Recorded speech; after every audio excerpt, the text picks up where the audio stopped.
Bonjour, je me présente, je m'appelle Anilou. Alors, je vais faire un tirage un peu space. Je vais parler du champ magnétique de la Terre, savoir si ce champ magnétique est inébranlable, parce que beaucoup disent qu'avec la 5G, ça peut entraîner des dysfonctionnements. Alors, j'ai regardé un petit peu sur Internet, qu'est-ce que c'est ce champ magnétique, et apparemment, c'est la Terre elle-même qui produit ce champ magnétique. C'est en fait son noyau terrestre qui est donc plein de fer en se refroidissant a créé donc ce champ magnétique qui protège du cosmos et des rayons solaires, tout ça, hein. Alors, je vais poser la question. Alors, est-ce que le champ magnétique de la Terre est, comment on dit ça, indestructible? Est-ce que les 5G, tout ça, les autres ondes peuvent enlever ce champ magnétique, hein? On verra ce que les cartes me disent.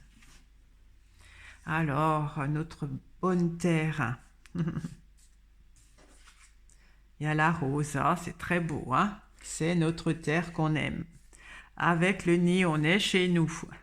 C'est très beau la terre, regardez. Oh, c'est très joli. Ça m'émeut.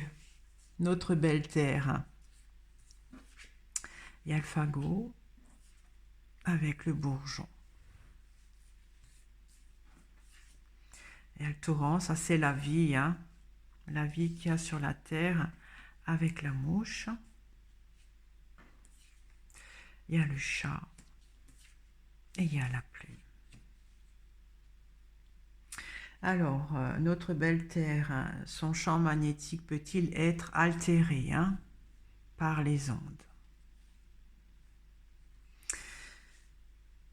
J'ai l'impression que le champ magnétique est sans cesse renouvelé. C'est l'impression que j'ai.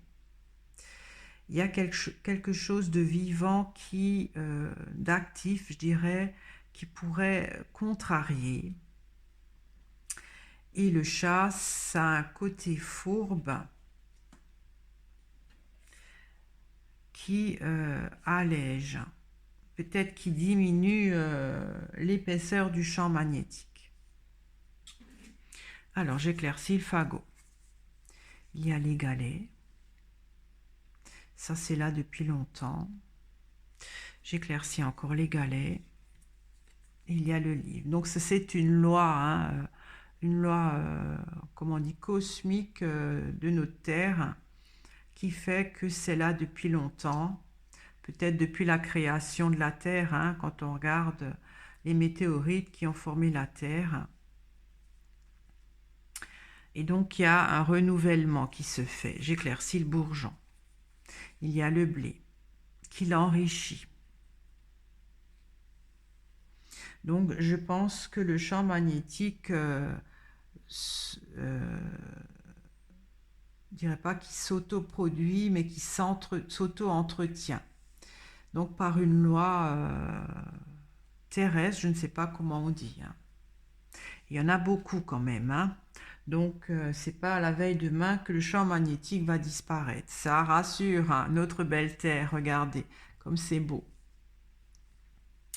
Alors, j'éclaircis le torrent. Il y a quand même quelque chose qui s'active, qui est embêtant. J'éclaircis le torrent. Il y a la clé. J'éclaircis encore la clé. Et il y a la glace. Alors, le torrent, c'est de l'eau qui circule et la glace, c'est figé. Alors, il pourrait y avoir une situation qui s'active, qui pourrait être embêtant, mais pour le moment, c'est gelé. J'éclaircis la mouche. Il y a le chêne.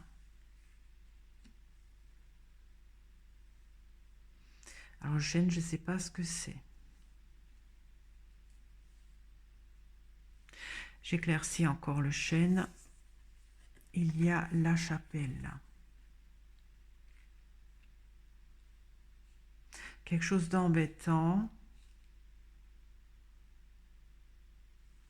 Alors ça pourrait représenter symboliquement le champ magnétique qui est autour, hein, avec ça, hein. Vous voyez que ça, on regarde la lumière du champ magnétique.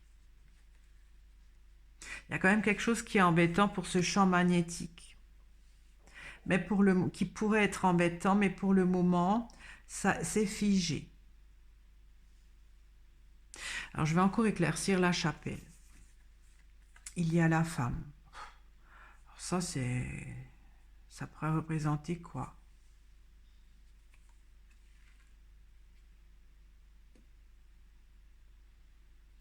Ça, je sais pas.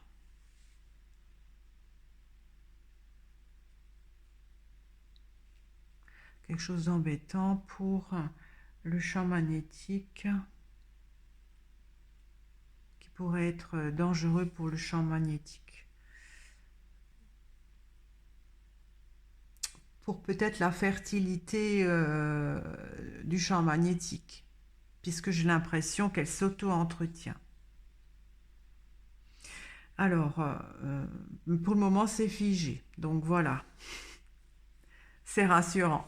Alors, je vais éclaircir la dernière rangée. Alors, quand même quelque chose de fourbe là, j'éclaircis. Le chat, il y a le nuage. Alors, le nuage, ça représente, si on veut, au-dessus de notre terre, hein. Il y a quand même quelque chose là qui pourrait nuire au champ magnétique, qui peut-être la rend moins épaisse, moins dense. J'éclaircis encore le nuage. Il y a le taureau.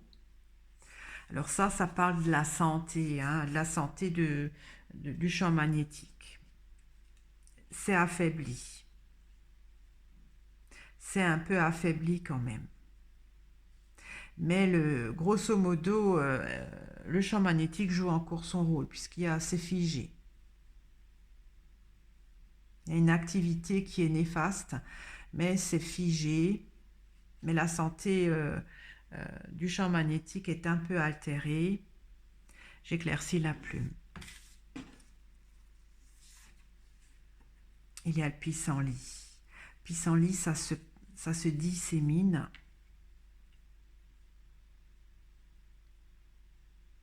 Elle se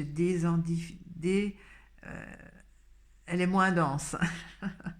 J'éclaircis le pissenlit. Il y a la clôture. Ah, mais c'est quand même local, c'est pas général. Il doit y avoir des endroits où ce champ magnétique est moins protecteur. Alors, je voulais savoir si c'est peut-être les ondes de 5G, tout ça. Je n'ai pas encore la réponse, hein. Alors, je vais peut-être éclaircir là au milieu. Ah, le printemps, c'est un début de cycle. Donc, il y a quand même quelque chose qui se met en place, hein, qui pourrait menacer le champ magnétique de la Terre. J'éclaircis le printemps. Ah, il y a le bouquet, parce qu'il y a quelque chose qui se propage. Alors, est-ce que c'est les 5G, tout ça? Je vais encore éclaircir le bouquet. Il y a la médaille, quelque chose qu'on connaît, donc c'est peut-être possible que c'est 5G, voilà la 5G. Disons, ça l'affaiblit un peu, mais c'est localisé. Avec la clôture, c'est pas tout, hein, ça reste à un endroit, c'est rassurant. Donc, comme dit, il pourrait y avoir quelque chose qui serait très embêtant pour le champ magnétique, pour le renouvellement du champ magnétique, parce que ça se renouvelle. La Terre, comme j'ai expliqué, hein, se renouvelle d'elle-même, parce que le noyau terrestre refroidit, comme c'est empreint de matière, enfin de pierre, de fer, C'est ça qui produit un champ magnétique. J'éclaircis la deuxième rangée. Il y a l'âne qui dit non. Bon, c'est quand même bien fait la nature, hein. Notre univers est quand même notre terre. Voilà, elle est bien faite. Alors, je vais éclaircir là au milieu. Il y a le pain. Le pain, c'est bienveillant, ça nourrit. Ça nourrit. Donc, il y a une loi physique de l'univers qui fait depuis longtemps, hein, donc depuis la création de la Terre, qui la nourrit et qui nourrit ce champ magnétique et qui, chaque fois, le renouvelle, hein, l'alimente, on va dire. C'est super. Je vais éclaircir la coupe. Elle est trop belle, la coupe. J'éclaircis la rose. Ah, regardez, notre terre, hein, elle est bénite. C'est une carte de protection, hein, la croix, hein. Ah, ben écoutez, c'est trop beau, hein. Voilà, notre terre, elle est bénite, elle est divine. Ça a été créé par un côté divin. Et donc, les hommes auront beau la polluer, auront beau faire des choses qui pourraient nuire donc à sa santé, même que c'est un petit peu là, il y a des endroits où elle est un peu affaiblie, où le champ magnétique est un peu affaibli, mais ça ne suffit pas pour détruire notre terre, hein. C'est pas nous qui décidons, fort heureusement. Il y a un côté divin là, une loi divine qui fait que ce sera toujours la terre qui décidera, ou plus haut, je ne sais pas, le divin qui décidera si la terre doit encore exister ou pas, hein. Les hommes, si on veut, nous sommes que des locataires, hein, locataires de la terre, hein, comme dit bien la chanson de Jean-Louis Aubert, qui est merveilleuse cette chanson, et j'en suis fort heureuse. Je vous remercie de m'avoir écouté, je vous remercie de votre fidélité, de vos commentaires. Je vous dis à très vite, au revoir.